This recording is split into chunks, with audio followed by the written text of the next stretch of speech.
ठंड में जमीन पर सोने वाली बेटी को मिला लग्जरी बेड वाला ससुराल। देखिए बहन, हमें रिश्ता मंजूर है और हमें दहेज में भी कुछ नहीं चाहिए। बस आप अपनी बेटी को डबल डोर का फ्रिज, अलमारी, 4 तोला सोना दे देना ताकि कोई मेरी बहू का मजाक न बना सके। बहन जी, हम बहुत गरीब हैं, ये सब हम कैसे दे पाएंगे? अब भैया इतना तो करना ही पड़ेगा, आपके लड़के की गवर्नमेंट जॉब है। और हाँ भाई साहब, 300 बाराती आएंगे तो स्वागत अच्छा होना चाहिए। शोभा की बातें सुनकर अब सुमन अपना गुस्सा बर्दाश्त नहीं कर पाती और उनसे कहती है, हम बहुत गरीब हैं, हमारे घर में सोने के लिए बिस्तर नहीं है और आप दहेज ना मांग कर भी इतनी सारी चीजें मांग रहे हैं। मुझे शादी नहीं करनी, इसीलिए आप लोग चुपचाप मेरे घर से निकल जाओ। हाँ सुमित्रा बहन, तुम तो कह रही थी कि तुम हमारे लिए बड़ी संस्कारी लड़की देख रही हो, पर इस लड़की की जुबान तो देखो जरा। अरे बहन तुम शांत हो जाओ, मैं बात करती हूँ ना। भैया अपनी बेटी का मुंह बंद करवाओ। मेरा मुंह बंद नहीं होगा, नहीं करनी मुझे शादी, निकल जाओ आप लोग। लड़की की जरा जुबान तो देखो, कैसे कैंची की तरह चल रही है। मुझे अपने लिए एक संस्कारी शांत स्वभाव की लड़की चाहिए, न कि ऐसी। माँ, मुझे भी ये शादी नहीं करनी, चलो यहाँ से।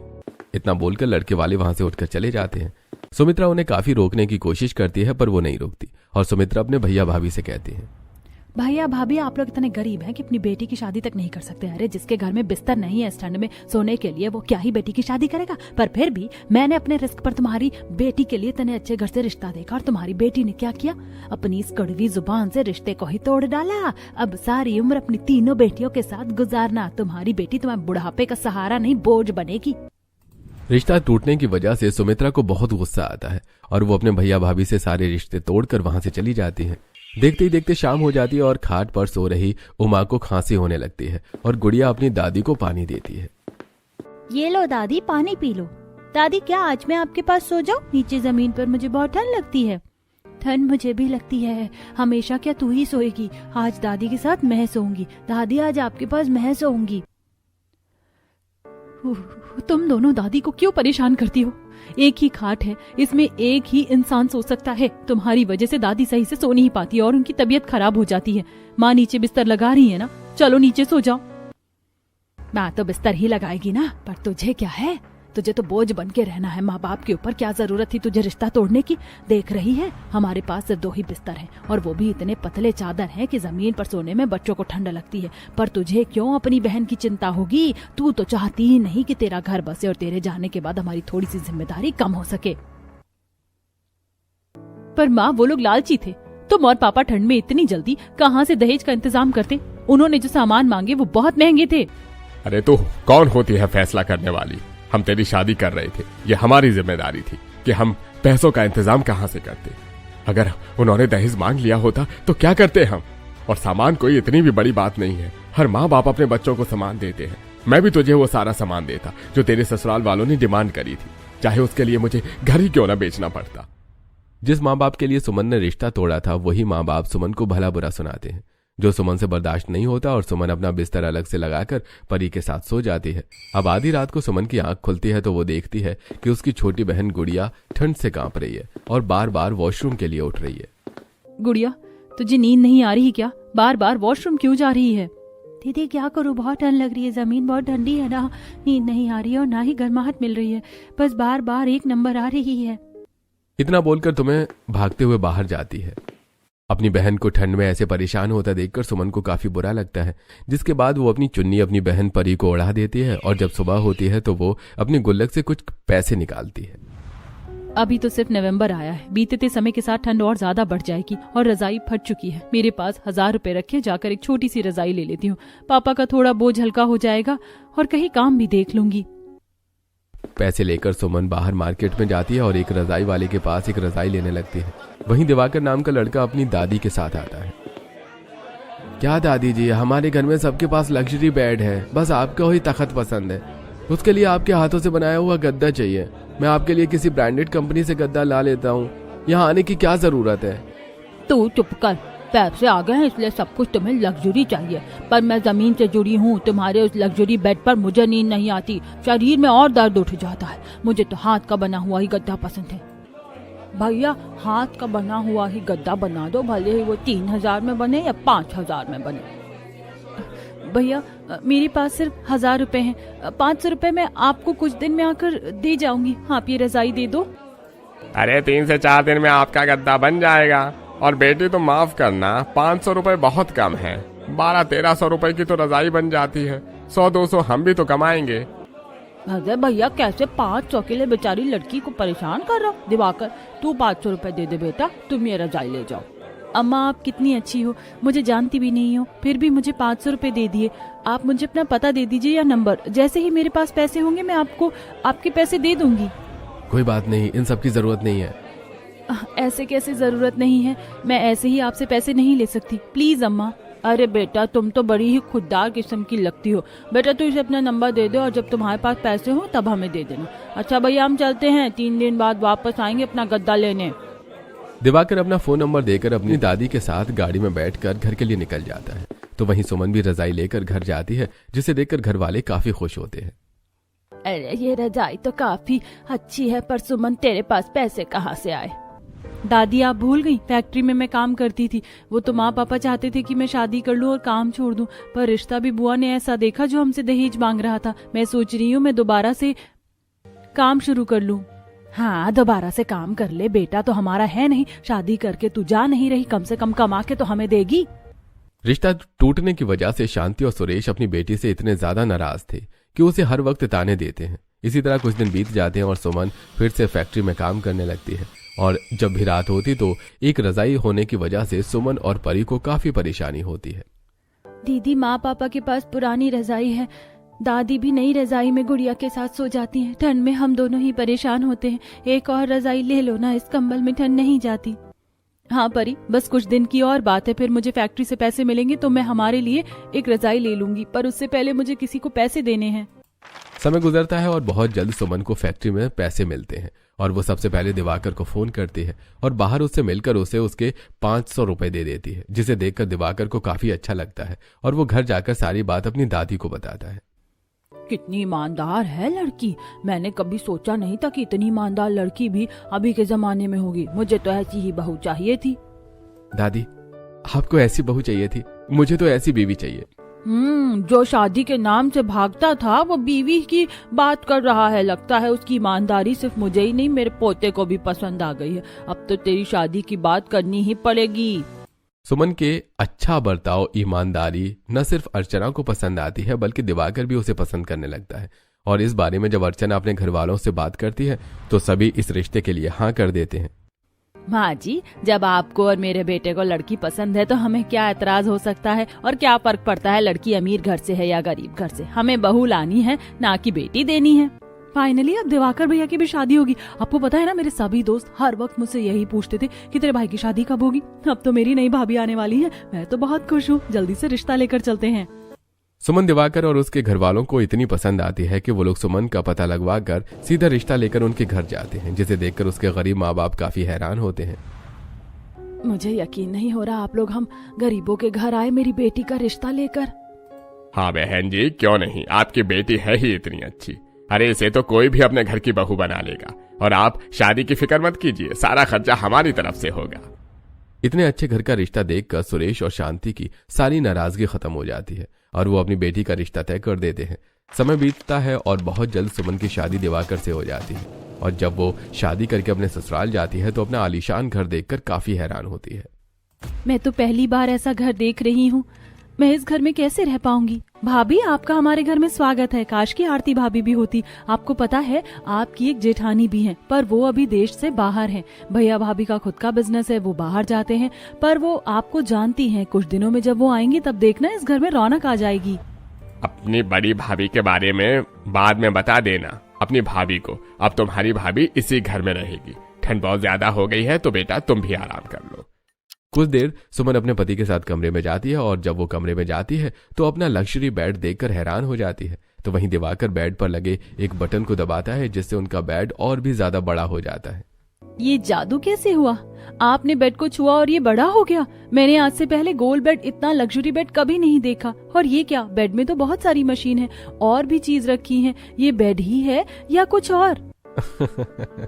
अरे घबराओ मत, ये बेड ही है। आजकल बहुत लग्जरी बेड निकल गए हैं। हमारे बेड में massager, charger point, back massage, password wallet, dressing table, यहाँ तक कि नेक मसाज भी है। चलो तुम बहुत थक गई होगी ना, इधर लेट जाओ। मैं अभी ये मसाजर ऑन कर देता हूँ, फिर तुम्हारा बैक मसाज अच्छे से हो जाएगा। दिवाकर बेड पर लगा एक और बटन दबाता है और बैक मसाजर ऑटोमेटिक ऑन हो जाता है, जिस पर लेटने के बाद सुमन का बैक मसाज होता है और उसे काफी आराम मिलता है। ये तो सच में बहुत मजेदार है। आपको पता है मैं अपने मायके में जमीन पर सोती थी और हमारा बिस्तर इतना पतला होता था कि कमर में कई बार ठंड लग जाती थी। अब मसाज मिल रहा है तब जाकर राहत मिल रही है। अपना लग्जरी बेड देखकर सुमन को काफी अच्छा लगता है। कुछ देर बाद अपने पति के साथ अपने लग्जरी बेड पर आराम से कंबल ओढ़कर सो जाती है और जब सुबह उसकी आंख खुलती है तो वो देखती है कि उसका पति उठ चुका है और बेड के पासवर्ड वॉलेट से कुछ सामान ले रहा है। अरे आप मुझसे पहले उठ गए और बेड के अंदर से ये क्या कर रहे हैं? हाँ, मेरी आदत है सुबह जल्दी उठने की और तुम सो रही थी तो इसलिए मैंने तुम्हें उठाना जरूरी नहीं समझा। देखो, ये पासवर्ड वॉलेट है, मैं तुम्हें बता देता हूँ इसका इस्तेमाल कैसे होता है। अपनी सीक्रेट चीज तुम इसमें रख सकती हो। इतना बोलकर दिवाकर पासवर्ड वॉलेट के बारे में सुमन को बताता है और उसका इस्तेमाल करना भी सिखा देता है। कुछ देर में दिवाकर तैयार होकर नीचे आ जाता है तो सुमन भी अपनी पहली रसोई के लिए रसोई में जाकर खाना बनाती है और तभी विनीता उसके पास आकर उससे कहती है, बहू खाने में सैंडविच और कुछ फ्रूट चाट बना लेना, बस तुम्हारी जेठानी भी आती होगी। कल बताया था ना काजल ने तुम्हें? हाँ माँ जी। विनीता के कहने पर सुमन अपनी जेठानी के लिए कुछ ताज़ा फ्रूट काट लेती है और उस पर चाट मसाला डालकर फ्रूट चाट तैयार करती है। और जब सब खाने की टेबल पर होते हैं तभी आरती अपने पति विकास के साथ आती है और सबसे पहले अपनी देवरानी के गले लगती है। तो तुम हो वो लड़की जिसे देवर जी ने पसंद किया। वैसे देवर जी को मैंने इतने रिश्ते दिखाए पर उन्होंने सभी को मना कर दिया। आखिर तुम में ऐसा क्या देखा देवर जी ने, सीधा शादी के लिए कह दिया? अरे मेरे भाई को अगर सुमन पसंद आई है तो कुछ तो खासियत होगी ना। अच्छा, हम लोग तो बहुत थक गए हैं, मैं पहले कमरे में जाकर आराम करूंगा। इतना बोलकर विकास और आरती अपने कमरे में जाते हैं। आरती अपनी लग्जरी बेड की ड्रेसिंग टेबल को खोलकर उसमें से कुछ सामान निकालकर अपना मेकअप रिमूव करने लगती है। साथ ही अपने पति से बात करती है। विकास, तुमने देखा ना लड़की कितनी अजीब थी। मुझे तो लगता ही नहीं कि वो हमारी तरह रिच है। तो तुम्हें किसने कहा कि वो अमीर है? वो मिडिल क्लास फैमिली से है, बेचारी को एडजस्ट करने में थोड़ा समय लगेगा, तो प्लीज अपना एटीट्यूड उसको मत दिखाना। हाँ, आप कहना क्या चाहते हैं कि मुझ में पैसों का एटीट्यूड है? मुझ में पैसों का नहीं, अपनी काबिलियत का एटीट्यूड है। मैं एक बिजनेस वुमन हूँ, मैं कभी नहीं चाहती कि मेरी देवरानी किसी गरीब घर से आए। खैर, अब कर भी क्या सकते हैं। आरती जब अपने पति के साथ कमरे में बात कर रही होती है तो बिना नॉक किए सुमन हाथों में चाय नाश्ता लेकर उनके कमरे में आ जाती है और उनका लग्जरी बेड देखकर बड़ी एक्साइटमेंट के साथ उनके बेड के पास जाती है और बेड की टेबल पर चाय रखते हुए कहती है, आपका बेड भी कितना लग्जरी है, बिल्कुल हमारे बेड की तरह। आपको पता है मैं तो अभी बहुत सी चीजों का इस्तेमाल करना ढंग से सीख नहीं पाई। अच्छी बात है जो आपका बेड भी हमारी तरह है लग्जरी। आप मुझे बताओ कि नेक मसाज कैसे होता है? सुबह से मेरी गर्दन में बड़ा दर्द है। सच में तुम कितनी गंवार हो, लगता है कुछ ज्यादा ही गरीब परिवार से हो। शायद मेरी सोच से भी ज्यादा तुम्हारी हरकतों से साफ पता चल रहा है कि ऐसा लग्जरी बेड तुमने अपनी जिंदगी में पहली बार देखा है। आरती, ये तुम कैसी बातें कर रही हो? विकास के बोलने पर आरती चुप हो जाती है और मुंह बनाकर वहां से चली जाती है। पर सुमन को अपनी जेठानी का बर्ताव पसंद नहीं आता और इसी तरह कुछ दिन बीत जाते हैं। ऐसे ही एक रात बेड पर बैठा दिवाकर लैपटॉप में मूवी देख रहा होता है। तभी सुमन उसके पास आती है। आपको डर नहीं लगती कि आप फिर से काम करने लगे? आज मैं काम नहीं कर रहा हूँ, मूवी देख रहा हूँ। चलो दोनों साथ में मूवी देखते हैं। अब बेड पर बैठकर सुमन और दिवाकर एक साथ मूवी देखने लगते हैं और जब लैपटॉप का चार्ज खत्म होता है तो दिवाकर बेड पर लगा वायरलेस चार्जर से अपना लैपटॉप चार्ज होने के लिए रख देता है। और उस दिन अपने लग्जरी बेड की एक और खूबी के बारे में सुमन को पता चलता है। अच्छा, तो ये चार्ज करने के लिए है।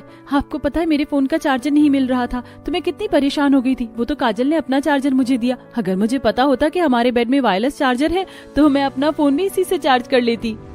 सुमन, अब तो पता चल गया ना, और अगर कुछ ना भी पता हो तो मुझसे या भाभी से पूछ लिया करो, क्योंकि हमारे घर में सिर्फ हम दोनों के ही कमरे में लग्जरी बेड है। अपने पति के साथ मूवी देखकर और बात करके सुमन को काफी अच्छा लगता है। अब समय यूं ही बीतता है और धीरे धीरे वो अपने लग्जरी बेड के बारे में सब कुछ जान जाती है। और एक दिन सुमन अपनी कुछ दोस्त से बात करते हैं और जब उसके दोस्तों को यह पता चलता है कि सुमन की शादी इतने बड़े घर में हुई है तो सब मिलने उसके लिए उसके घर आते हैं। पूजा, निशा, आ गई तुम दोनों? पता है मैं कब से तुम्हारा इंतजार कर रही थी। माँ जी, पापा जी, दादी जी, ये मेरी फ्रेंड है पूजा और निशा। ये तो बहुत अच्छी बात है बहू कि तुम्हारी भी दोस्त है। बेटा, आती रहा करो कभी कभी हमारी बहू से मिलने के लिए। बेचारी सारा दिन बोर हो जाती है क्योंकि इसकी जेठानी तो काम के सिलसिले में इधर से उधर घूमती रहती है। बहू, कभी तुम भी बाहर चले जाया करो। और वैसे भी तुम्हारी दोस्त पहली बार घर आई, अपना कमरा नहीं दिखाओगी क्या? अपनी दादी सास और सास के कहने पर सुमन अपने दोस्तों को अपने कमरे में ले जाती है और जब उसकी दोस्त उसका कमरा और लग्जरी बेड देखती हैं तो उनकी आंखें खुली की खुली रह जाती हैं। अब पूजा बेड चेक करने के लिए हड़बड़ी में बेड पर जाकर बैठती है जहां पर जूस का गिलास होता है और वो गलती से बेड पर गिर जाता है। यह देखकर पूजा घबरा जाती है। माफ करना, मैंने जानबूझकर नहीं किया। तुम्हारा बेड कितना महंगा है, कहीं मेरी वजह से खराब ना हो जाए। अरे यार, तू डर क्यों रही है? ये ऐसे ही इतना महंगा और लग्जरी बेड नहीं है, ये वाटरप्रूफ भी है और तुझे पता है मैं इसे अपने हिसाब से फोल्ड भी कर सकती हूँ। रुक, मैं अभी तुझे ये बेड फोल्ड करके दिखाती हूँ। इतना बोलकर सुमन एक बटन से अपने लग्जरी बेड को सोफे में बदल देती है, जिसे देखकर उसकी दोनों दोस्त काफी हैरान होती हैं और वो लोग हंस हंस के बातें करने लगती हैं। तभी घर में आरती आती है और उनकी आवाज सुनकर उनके कमरे में आकर उन्हें डांटने लगती है। ये क्या बदतमीजी है? मुझे लगा था कि तुम सिर्फ गरीब हो, पर लगता है तुम्हारे दोस्त तुमसे भी ज्यादा गरीब हैं। माना कि आज से पहले तुमने इतना महंगा लग्जरी बेड कभी नहीं देखा, पर ऐसी बदतमीज और गंवार जैसी हरकतें कौन करता है? तुम लोग बड़े हो गए हो, किसी के घर की बहू हो और किसी के घर मेहमान बनकर आए हो और तुम्हारी हरकतें तो देखो जरा। माफ करना, हमारी वजह से आपको कोई परेशानी हुई। परेशानी? बगल में ही मेरा कमरा है। अभी 5 मिनट हुए थे मुझे घर में आए, मैं आराम भी नहीं कर पाई और तुम लोग पागलों की तरह करने लगे। आरती सुमन और उसके दोस्तों को डांट कर अपने कमरे में चली जाती है। उसके बाद निशा सुमन से कहती है, सुमन यार, तू तो बहुत अमीर है, हम इस काबिल नहीं कि तेरे घर भी आ सके। अब कभी मिलना होगा तो हम बाहर मिलेंगे, पर तेरे घर नहीं आएंगे। आरती की बातें निशा और पूजा को इतनी बुरी लगती हैं कि वो लोग उदास होकर वहां से चले जाते हैं और सुमन बेचारी कुछ नहीं कर पाती। इसी तरह कुछ महीने बीत जाते हैं और एक दिन जब आरती अपने पति के साथ ऑफिस के लिए जा रही होती है तो गाड़ी निकलती हुई उसके पड़ोस उसकी गाड़ी की खिड़की के सामने आकर उसकी पड़ोसन उसकी गाड़ी की खिड़की के सामने आकर उसे भड़काते हुए बोलती है, अरे आरती, तुम इतनी अमीर और तुम्हारी देवरानी इतनी गरीब। अगर तुम यहाँ होती तो तुम्हारी ऐसी गरीब देवरानी ना आती। मैंने सुना है कि लड़की काफी गरीब है। आंटी, मुझे पता नहीं था। अगर मुझे पता होता तो मैं इस गरीब लड़की को अपनी देवरानी कभी नहीं बनने देती। इस गरीब की वजह से हमारी रेपुटेशन मिट्टी में मिल गई। और जाने तो बहू, अब तुम कर भी क्या सकती हो। गरीब होते ही ऐसे 1 नंबर के लालची। देखना, अगली सर्दी आते तक तुम्हारे ससुराल वालों को भी पता चल जाएगा कि गरीब घर की बहू लाकर इन्होंने कितनी बड़ी गलती करी है। शीला, जो कि मोहल्ले में हर किसी की चुगली करती थी, वो आरती के और कान भर देती है, जिस वजह से आरती अब अपनी देवरानी से और भी ज्यादा दूर रहना शुरू कर देती है। समय गुजरता है और गुजरते समय के साथ ठंड भी बढ़ने लगती है और इसी बीच सुमन की दूर की बहन अपने पति और बेटे के साथ उससे मिलने उसके ससुराल आती है। माफ करना, पर आप लोग कौन हैं? माँ, भाभी, भैया, देखो ना, कोई आया है। दीदी, जीजाजी, आप और राजू भी आया है। बाहर बहुत ठंड हो रही है, अंदर चलिए ना। आने से पहले बता तो देते। माँ, पापा जी, दादी जी, ये मेरी दूर की दीदी और जीजा जी हैं। अच्छा, तो तुम मेरी बहू की बहन हो, ये तो बहुत अच्छी बात है। अब आई हो तो एक आधी दिन रुक कर ही जाना। बहू, जाओ अपनी बहन और जीजाजी को घर दिखा दो। बहन और जीजाजी के आने पर सुमन काफी खुश होती है और उन्हें घर दिखाने लगती है। दीदी, जीजाजी, ये हमारा फर्स्ट फ्लोर है। इस फ्लोर पर माँ जी और दादी जी का कमरा है। ये देखिए, इनका कमरा। दादी जी को गांव की चीज पसंद है, इसीलिए उनका बेडरूम भी गांव की थीम पर बना है।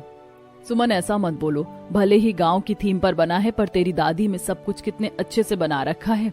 स्पेशली इनकी तखत और गद्दा कितना अच्छा है। दीदी, आप मेरा बेडरूम देखो। मेरा बेडरूम देखकर तो आपके होश उड़ जाएंगे, इतना लग्जरी बेड है हमारा। सुमन अपनी बहन और जीजाजी को दूसरे फ्लोर पर ले जाती है और जब वो लोग सुमन के कमरे में जाने लगते हैं तो राजू आरती का खुला कमरा देखकर उसके कमरे में घुस जाता है और वो बेड पर कूदने लगता है। साथ ही बेड में लगे काफी सारे बटन को दबाता है, जिससे कि back massager, password, wallet, driver, dressing table, charger सब ऑन हो जाता है। और तभी वहां आरती आती है और राजू को शरारत करता देखकर उसका हाथ पकड़कर उसे बेड के नीचे उतारकर डांटने लगती है। कौन है तू? हमारे मोहल्ले का तो नहीं लगता, क्योंकि हमारे मोहल्ले में तुम जैसे गरीब है ही नहीं। और तेरी हिम्मत कैसे हुई मेरे कमरे में आने की? आरती की आवाज सुनकर पूरा परिवार उसके कमरे में आता है और सब आरती के इस बर्ताव के लिए उसे खरी खोटी सुनाते हैं। आरती बहू, घर आए मेहमानों के साथ कोई ऐसे पेश आता है क्या? वो भी बच्चा है। अच्छा, तो अब समझ में आया, ये गरीब लोग इस गरीब के रिश्तेदार हैं। जब देखो इस घर में कोई ना कोई गरीब आता है, इसकी वजह से पड़ोसी भी मुझे रोककर इसके बारे में पूछते हैं। आप लोगों को आखिर इसमें ऐसा क्या दिखा जो इस गरीब को घर की बहू बना लिया? अगर मुझे पता होता और मैं यहाँ होती तो ये शादी कभी नहीं होने देती। आरती, अमीरी का घमंड तुम्हारे सिर चढ़ चुका है। मैंने कभी सोचा नहीं था कि तुम ऐसी बन जाओगी। आज तुम जिस गरीब से चढ़ रही हो ना, देखना एक दिन यही गरीब तुम्हारे काम आएगी। अपनी बीवी की तरफ से मैं आप लोगों से माफी मांगता हूँ। कोई बात नहीं, हमने यहाँ आकर गलती कर दी, हमें बताकर आना चाहिए था। इतना सब कुछ होने के बाद भी आरती को अपनी गलती का एहसास नहीं होता, तो वहीं सभी घर वाले अपने अपने कमरे में चले जाते हैं और सुमन के रिश्तेदार भी वहां से चले जाते हैं। इसी तरह कुछ दिन बीत जाते हैं और एक रात पूरे परिवार को किसी पार्टी में जाना होता है, पर अर्चना की तबीयत खराब होने की वजह से विनीता और विनोद इस पार्टी के लिए नहीं जा पाए और सुमन अपने जेठ जिठानी और पति के साथ पार्टी के लिए निकलती है। बाहर काफी कोहरा होता है, साथ ही आधे रास्ते में कड़कड़ाती ठंड में उनकी गाड़ी खराब हो जाती है। क्या हुआ दिवाकर, तूने गाड़ी क्यों रोक दी? भैया लगता है गाड़ी में कुछ दिक्कत है और हम घर से काफी दूर आ गए हैं, कोई ड्राइवर यहाँ पर आ भी नहीं पाएगा। अब हम क्या करें, यहाँ तो दूर दूर तक कोई दुकान नजर नहीं आ रही है। बाहर बहुत ज्यादा ठंड है, यहाँ से सिर्फ 10 मिनट की दूरी पर मेरा घर है, मेरे घर ही चल लेते हैं। और कोई रास्ता भी नहीं है, पार्टी में जाना तो अब इम्पॉसिबल हो गया है। चलो तुम्हारे घर ही चलते हैं। सुमन और उसके परिवार के पास और कोई दूसरा रास्ता नहीं बचता, इसलिए सब गाड़ी से उतरते हैं और ठंड में कांपते हुए सुमन के घर जाते हैं, जहां सुमन के माता पिता और उसकी बहनें सुमन और उसके परिवार को देखकर जल्दी से बिस्तर लगाने लग जाते हैं। अरे सुमन, तू अपने ससुराल वालों के साथ आने से पहले बता तो देती। जानती है ना हमारे घर में बिस्तर की कितनी कमी है। जा गुड़िया, बगल वाली आंटी से एक बिछोना मांग कर ले आ। बहू, सुमन की जेठानी को खाट पर बिठा दो, उन्हें आदत नहीं होगी जमीन पर बैठने की। उमा खाट से उतरने की कोशिश करती है, पर बूढ़ी बीमार ज्यादा होने की वजह से उतर नहीं पाती और सुमन अपनी दादी की मदद करने लगती है। तभी गुड़िया 2 बिछौने लेकर आती है, जिसे परी जमीन पर बिछाती है। जिया जी, आप लोग जमीन पर बैठ जाओ, बिस्तर मोटा करके बिछाए, आपको बिल्कुल भी ठंड नहीं लगेगी। अम्मा आप रहने दीजिए, आप बेड पर बैठिए, मैं जमीन पर बैठ जाऊंगी। माफ करना बेटी, हम इतने अमीर नहीं कि तुम्हें सोफे या बेड पर बिठा सके। हम गरीबों के पास सिर्फ एक ही खाट है, वो भी अम्मा के लिए। वो चल फिर नहीं सकती ना, तो घाट पर रहती हैं। हम लोग तो नीचे अपना जुगाड़ कर लेते हैं, पर कभी कोई मेहमान आता है तो पड़ोसी से मदद मांग लेते हैं। हमारे पड़ोसी बहुत अच्छे हैं। सुमन के घर वालों की गरीबी देखकर आरती की आंखें नम हो जाती हैं और वो सबसे बोलती है, मैं कितनी बुरी हूँ। जब सुमन के दोस्त और रिश्तेदार आए तो मैंने उनकी इंसल्ट करी कि वो लोग उदास होकर मेरे घर से गए, और आज जब रास्ते में इस ठंड में हम लोग फंसे तो आप लोग भी चाहते तो अपनी बेटी और दामाद को घर में पनाह दे सकते थे और मुझे घर से निकाल सकते थे, पर अम्मा जी वो इतनी बूढ़ी हैं और बीमार रहती हैं। वो मुझे खाट पर बिठाने के लिए जमीन पर उतरने लगी। सुमन, तुम्हारी दोनों छोटी बहन तुरंत पड़ोसी से बिस्तर लेकर आ गए ताकि जब मैं जमीन पर बैठूं तो मुझे ठंड ना लगे। आप लोगों ने मेरी कितनी परवाह की, बिस्तर ना होते हुए भी मेरा ख्याल रखा, और मैंने क्या किया, बस ये जानकर कि तुम बहुत ज्यादा गरीब हो, तुमसे मैं चिढ़ने लगी। नहीं दीदी, ऐसा मत बोलो, आप बहुत अच्छी हैं। बस आपने कभी उम्मीद नहीं करी थी कि आपकी देवरानी इतनी गरीब घर से होगी। और गरीब लोग तो ऐसे ही होते हैं, जिन्होंने आज तक ढंग का बेड ना देखा हो और वो लग्जरी बेड घर में देखते हैं तो ऐसे ही खुश हो जाते हैं। और हमारी भी तो कुछ ऐसी ही हरकत थी ना, जिसकी उम्मीद आपने नहीं की थी। आरती, मैंने कहा था ना तुमसे एक दिन, तुम्हें अपने किए पर पछतावा होगा। अच्छी बात यह है कि आज सुमन के गरीब परिवार, उनके हालात को देखकर तुम्हें उनसे नफरत नहीं बल्कि अपनी गलती का एहसास हुआ है। कैसे नहीं होगा, मैंने सुमन और उसके रिश्तेदार जान पहचान वालों के साथ इतना बुरा किया, पर फिर भी सुमन के घर वालों ने सबसे पहले मेरी फिक्र करी, मेरे बारे में सोचा। पर मैं अब अपनी गलती को सुधारूंगी। आपके घर में भी इस सर्दियों में बेड होगा, बिस्तर होगा। ऐसे मांग कर या जमीन पर सोने की जरूरत नहीं है आप लोगों को। बस एक रात गरीब घर में बिताने के बाद आरती को एहसास होता है कि गरीब लोग सर्दी में कैसे अपने दिन काटते हैं, और जब कोई गरीब परिवार कुछ नई महंगी चीज देखता है तो उनकी खुशी कितनी दोगुनी हो जाती है। और इसीलिए आरती सुमन के गरीब परिवार की खुशियों को दुगना करने के लिए 2 दिन के अंदर उनके घर में काफी महंगे लग्जरी बेड बिस्तर मंगवा देती है, जिसे देखकर शांति और उसका पूरा परिवार काफी खुश होता है और अब वो लोग आराम से लग्जरी बेड को एंजॉय करते हैं।